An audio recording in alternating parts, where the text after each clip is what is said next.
Exposing False Healing and Immune System for the Soul. Part 1. The Existential Void, Where the Fever Begins. We are living in a strange paradox of history. By every material measure, this is the best time to be alive. Fewer diseases, longer lifespans, and access to more information than a medieval king could ever dream of.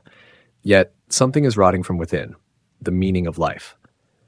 In the past, meaning was prepackaged by social structures. Religion told you where you came from, your village told you where you belonged, and your family told you how to live. Modernization has freed us from those dogmas, but the price of that freedom is that every individual must now build their own meaning from scratch. This is a skill that no school teaches. When we fall into a state of disorientation, anxiety becomes a permanent background noise.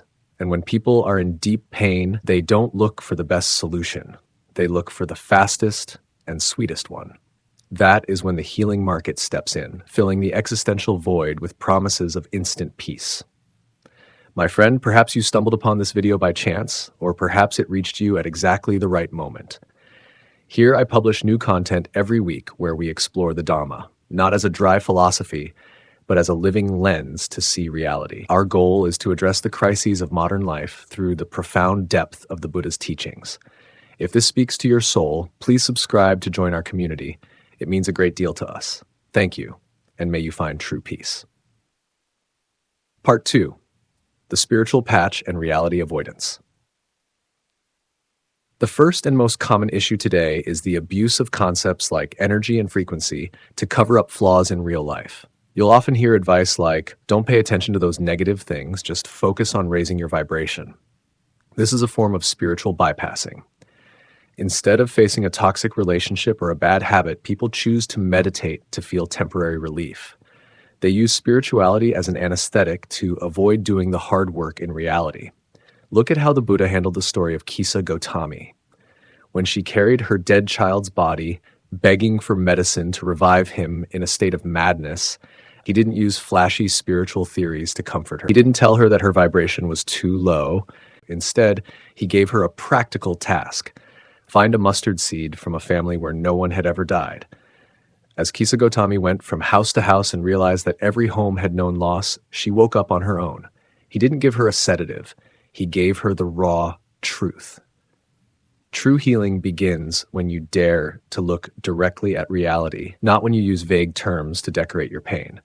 Categorizing vibrational frequencies into levels with corresponding scores makes people obsessed with seeking external solutions.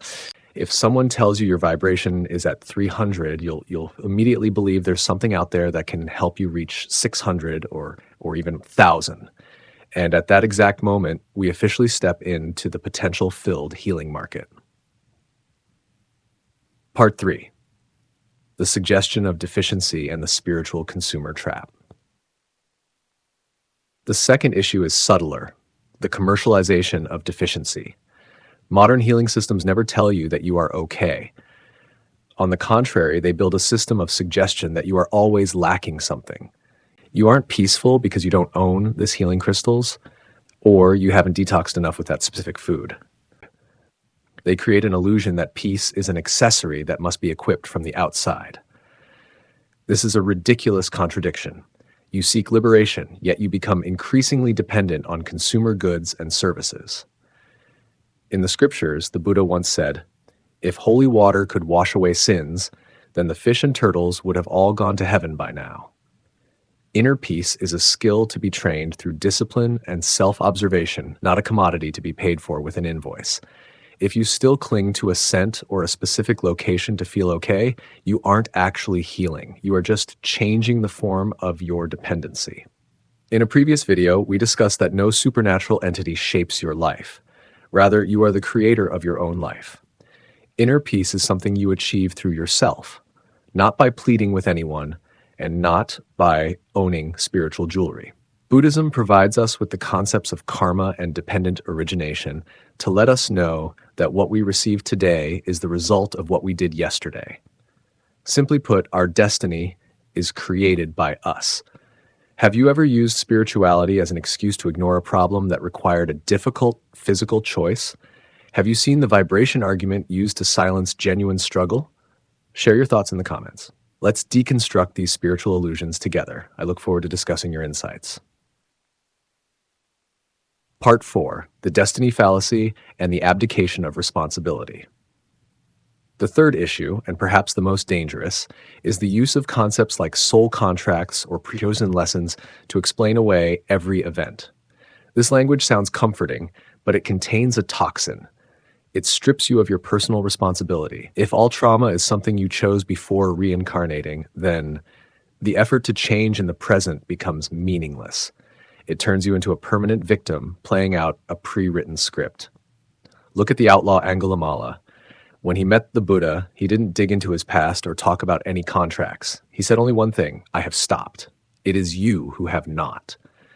True healing is not about finding excuses in the past to delude yourself. It is the ability to stop and choose a new attitude toward life right now. When you cling to the label of being a victim of a soul lesson, you are locking the prison door from the inside. Freedom only comes when you realize that no matter what the past was, the power to act in the present is always in your hands. Life is inherently suffering, inherently unsatisfactory.